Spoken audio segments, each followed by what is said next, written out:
this. What if the first responder wasn't a person? What if it showed up in under a minute, had a view from above, and streamed live video?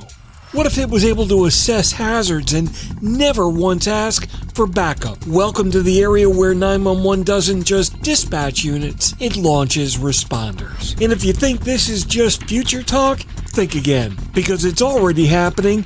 And that's what's coming up next on TiPS Today in Public Safety. Welcome to TiPS Today in Public Safety, your go-to podcast for today's breaking stories and public safety news. Here's your host, Fletch, with today's tips. Welcome to TiPS Today in Public Safety. This is Fletch. I'm a NENA certified ENP, and every Monday, Wednesday, and Friday, I bring you the latest, most informative, and sometimes aerial-based views on emergency communications. Today I want to take a look at something that used to sound like science fiction, but as of now is very real. In the public safety industry, it's called DaaFR, or Drones as a First Responder. Programs are gaining popularity, and in fact, CBS News Colorado highlighted their drone responder program that's now in effect in Fort Collins, who has a unique approach where police, fire, and even utilities are leveraging drones to get eyes on a scene before boots even hit the ground and start a response. Now let me say that again. Before a patrol car turns a wheel, before a fire truck pulls out of the bay, drones are already on their way, beating the response units to the scene by several minutes, in most cases. What's actually happening? So this is a little complex, so let's break this down. CBS's story discussed how Fort Collins recently added drones to the first response ecosystem. Now, they didn't do this as a novelty. It wasn't just big boys and their toys. This was added as an integral operational tool. And overall, that was no easy task because several areas had to be addressed prior to the program's commencement. These included things like rapid launch facilities from fixed locations in the community, the ability for remote piloting from centralized operations, obviously real-time video streaming back to responders, and the situational awareness analysis of all the data upon drone arrival. Now, of course, this is not an effort to replace responders. It's an effort to augment and inform them. Instead of rolling blind into a scene, units are getting that critical first look information, including detailed data like live overhead views, confirmation of the incident type and severity, early identification of any hazards on scene, and better overall situational awareness, which allows for better resource allocation. Now that's all good, but it's a massive shift because historically, 911 has always been a game of incomplete information. But now with the availability of next generation 911 and multimedia information, things like this are starting to fill in the blanks. The next generation 911 connection. NG 911 is where things start to get really interesting because drones are not just flying cameras, they're data collectors. That means video, thermal imaging, telemetry, location data, and environmental context. And all of that is exactly the kind of data Next Generation 911 was designed to handle. But the uncomfortable truth is, most ECCs are not ready for it. As an industry, we've been asking for more data. We've been talking about video to 911. We understand the value about IoT sensors, and we talk about connecting everything. Well, here it comes. And drones are one of the first real-world examples of that data tsunami actually arriving at the front door. The operational shift. So let's talk for a minute about what's really changing, because all of this is much bigger than just some cool tech.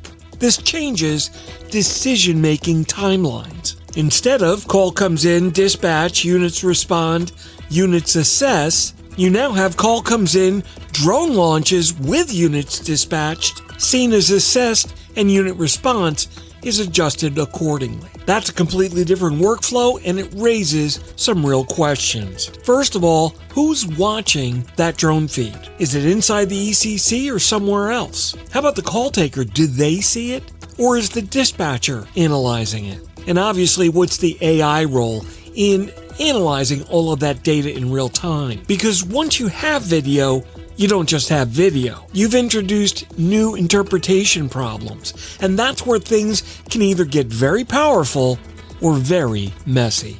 The, "oh, this is complicated" part. So let's hang on for a second and inject a little bit of reality into all this. Because as cool as this all sounds, it is not plug and play. There are challenges. First and foremost, you've got airspace and FAA compliance issues. You're not able to launch drones just anywhere. There are rules, waivers, and restrictions that exist. For example, on a recent episode of Live PD, Daytona Beach police wanted to launch a drone looking for an individual in the woods who wandered away injured from a car crash. But because they were adjacent to the Daytona Beach International Airport, they would directly interfere with low-altitude airspace. So do you endanger passenger jets with 150 people to look for one individual who may have wandered off? Yeah, probably not. Then there's privacy concerns. And even though you're putting eyes in the sky over neighborhoods, and that's likely to raise some eyebrows, you've got to remember that police helicopters have been present for quite a few years now, and are being utilized more and more in local agencies, with several of them having local aviation departments. Then you've got staffing and training. Who flies it? Who monitors it? Who owns it? And don't forget about the integration into CAD and their workflows. You need to think about the fact that if drone video isn't integrated, it just becomes a side screen that nobody uses. And then comes the favorite, the now what problem. You see something on the drone feed. It's relevant. Now what do you do with it? Because information without action is just more noise in the center, and that's something we don't need. Reality check. You have to remember drones are not a solution. They're a resource. They can be a multiplier. But if your workflows are broken, drones will just help you fail faster while documenting it from the air with much better video. If your ECC's not prepared for new data, drones will overwhelm you. If your policies are unclear, drones will expose it. But if you get this right, you'll reduce risk to responders, you'll improve situational awareness, and you'll be able to make smarter decisions faster. That's not just incremental improvement, that's transformational change.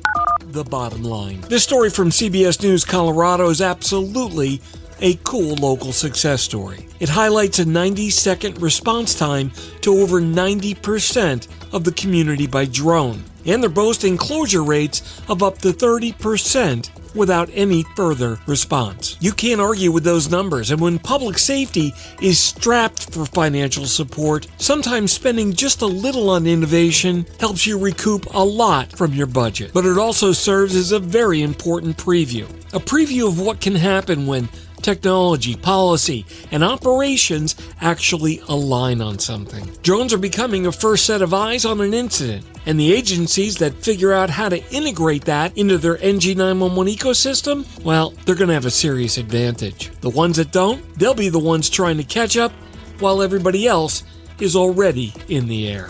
That wraps up today's episode of TiPS, Today in Public Safety. Thanks so much for listening, and I hope this story provided some value to you. For more updates and insights, follow me on social media at Fletch911, and you can visit 911tips.com for a complete archive of my previous episodes. You'll find my blogs online at Fletch.tv, and my professional site is at Fletch911.com. Stay safe, thanks so much for listening, and if you're in public safety, thanks for what you do every single day.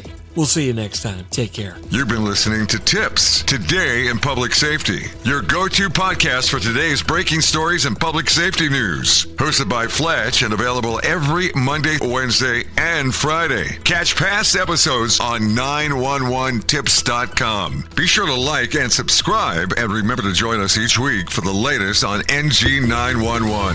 I am Spider Harrison, the official 911 voiceover dude. Catch me on Sirius XM on various channels, including 90s on 9, the 10 spot, and on the Weekend Countdown on Hits 1. Or don't regret it for the rest of your life. Either way,